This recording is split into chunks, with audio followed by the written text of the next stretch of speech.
अपने पापा की लाडली बेटी गजल अपने घर से अपने घर को विदा हुई, यानी कि अपने ससुराल को। आंखों में ढेर सारे सपने और अपने पापा की नसीहत लिए पापा ने कहा था गजल से, अब घर तुम्हारा वही है जहां तुम जा रही हो। कभी मायके से ससुराल की तुलना मत करना कि मायके में ऐसा था, यहाँ ऐसा नहीं है।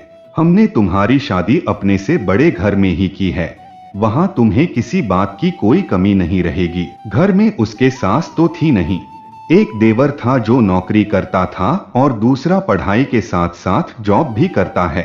गजल के ससुर जी भी अच्छा खासा कमाते हैं और गजल का पति प्रांजल भी अच्छा कमा रहे हैं, और गजल के ससुराल में उनकी जमीन जायदाद भी अच्छी है।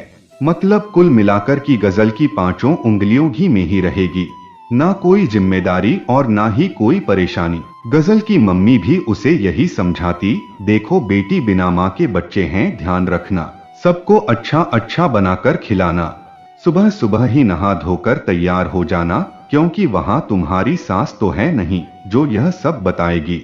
और कोई ऐसा काम नहीं करना जिससे अड़ोस पड़ोस रिश्तेदारों में हमारा नाम खराब हो। भाई लोग भी इन बातों का लुत्फ लेते और गजल की खूब टांग खिंचाई करते, कहते यहाँ जैसा उल्टा सीधा खाना मत बना कर दे देना अपने ससुराल वालों को, वरना तुझे वापस से ही छोड़ जाएंगे। पापा ने बड़ी मुश्किल से तेरे दहेज का इंतजाम किया है, दोबारा हमारे बस की बात नहीं है। गजल कभी हंसकर और कभी बनावटी गुस्सा दिखाकर वहां से चली जाती। इन्हीं सब बातों में 3 महीने जाने कहाँ निकल गए पता ही नहीं चला। विदा की घड़ी आ गई और आंखों में आंसू लिए गजल चली जा रही थी नए सफर पर अपने हम सफर के साथ। मन खुशी और डर के बीच हिचकोले भर रहा था। घर पहुंचकर सभी एकत्रित महिलाओं ने रीति रिवाजों का सहारा लेकर अपनी अपनी तरह से ठोक पीट कर देखा, वही जो अमूमन सभी नव विवाहिता के साथ होता है। पर यहाँ पर फर्क था, गजल की सास ना होने से सभी अपने अपने तरीके से उसे समझाने का प्रयास कर रही थी। ध्यान रखना, तुम इस घर में माँ बनकर आई हो, क्योंकि बड़ी भाभी तो माँ जैसी होती है। अब तुम्हें ही सारा घर संभालना है, घर की छोटी बड़ी सभी जिम्मेदारी तुम्हारी है। बड़ों का सम्मान और छोटों को प्यार देना, यह सब अब तुम पर ही निर्भर है। अब तुम्हारे छोटे देवर का बस तुम ही सहारा हो। गजल भी बड़े ध्यान से सबकी बातें सुनकर अपना सिर हिला रही थी। अब तक तो रात हो चुकी थी, गजल का थकान की वजह से बुरा हाल था और साथ ही उसे अपने पापा मम्मी की समझाइश हर पल याद दिलाती कि उसे सबको खुश रखना है बिना किसी उम्मीद के। और फिर यह काम मुश्किल भी नहीं था, क्योंकि सास तो नहीं थी जो उसे रोका टोकी करके परेशान करेगी, और बेचारे बिन माँ के बच्चे जमाने के साथ मायके वालों की सहानुभूति उनके साथ थी। रात में जब वह कमरे में गई, उसने सोचा अब आराम से सो सकेगी।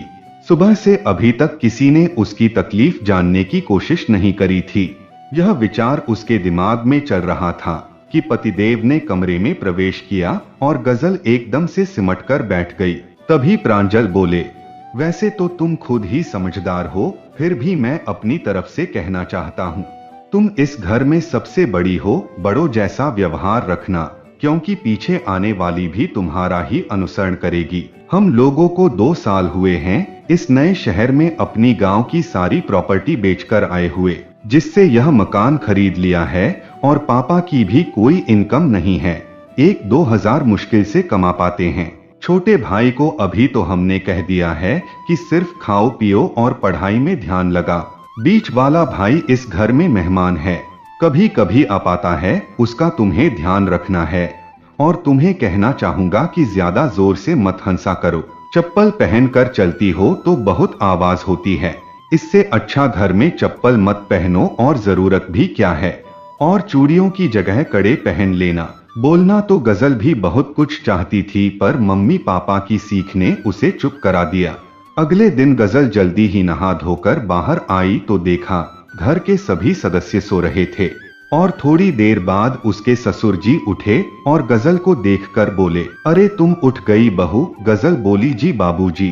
तो वे उठे और हाथ मुंह धोकर चाय पीने बैठे और गजल से बोले, आओ बैठो, मुझे तुमसे थोड़ी बात करनी है। गजल बैठ गई।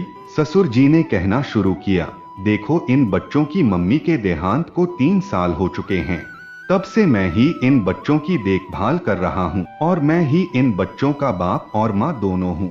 तुम ऐसा कुछ ना करना जिससे यह बच्चे अपनी माँ को याद करें। गजल अपनी ससुर जी की यह बातें सुनकर सकपका गई और सोचने लगी कि यह बच्चे हैं तो मैं क्या हूँ, मैं तो इस घर में उम्र में सबसे छोटी हूँ। खैर, ससुर जी आगे बोले, देखो हमारे घर में जो सबसे छोटा बेटा है उसी की सलाह से सारे काम होते हैं। दोनों बड़े भाई भी उसकी बात मानते हैं और तुम्हें भी ऐसा ही करना पड़ेगा। और हाँ, रात में बादाम खसखस भिगो कर रखी है, छोटा वाले उठे तो उसके लिए पीस कर हलवा बना देना। आज से तुम्हें ही यह सब करना है।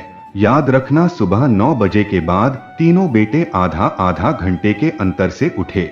प्रांजल ने गजल को रसोई में देखा तो उसे मुस्कुराते हुए कहा, आज नाश्ते में क्या बन रहा है? तो गजल ने कहा, जो आप कहें वही बना दूंगी। तो थोड़े गुस्से में प्रांजल बोले, हमें क्या पता तुम्हें क्या क्या आता है, तुम बताओ तुम क्या बना लेती हो।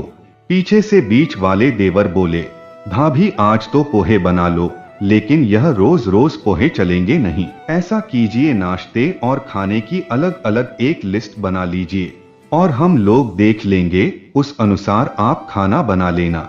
तभी बारी आई छोटे देवर की और उसने कहा, भाभी आप नई नई आई हो, इसलिए मैं आपको बताना चाहता हूँ कि मम्मी चाहती थी कि घर में ऐसी लड़की बहू बनकर आए जिसका व्यवहार पानी जैसा हो, जिस बर्तन में डालो उसके मुताबिक अपने आप को ढाल ले।